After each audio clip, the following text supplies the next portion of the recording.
دینی مدارس کے لیے بڑی خوشخبری، سالوں کی مشکلات دور ہونے کی نوید، قانون میں ترمیم کا حکم نامہ جاری کر دیا گیا۔ دینی مدارس کو بڑے ریلیف مل گئے۔ وزیر اعظم شہباز شریف نے وزیر قانون کو جلد قانونی مسودہ تیار کرنے کا حکم نامہ جاری کر دیا۔ مولانا فضل الرحمان، مفتی محمد تقی عثمانی، مفتی منیب الرحمان، قاری حنیف جلندی اور دیگر کئی علماء اکرام نے وزیر اعظم شہباز شریف کا شکریہ ادا کیا۔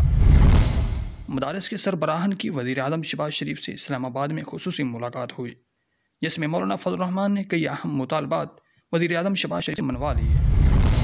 مدارس کے بینک اکاؤنٹس پر پابندی ختم کرنے کا فیصلہ۔ مدارس کی بینک اکاؤنٹ کھولنے پر غیر اعلانیہ پابندی ختم ہونے سے مدارس بلا شرط بینک اکاؤنٹ کھول سکیں گے۔ پاکستان تحریک انصاف حکومت کے مدارس دشمنی پر مبنی وقف املاک ایکٹ میں بھی ترمیم کرنے کی یقین دہانی کرائی گئی۔ رجسٹریشن کا معاملہ بھی منظور کر لیا۔ وزیر اعظم شہباز شریف نے رجسٹریشن ایکٹ میں بھی ترمیم کر کے جلد قانونی مسودہ تیار کرنے کا حکم دے دیا۔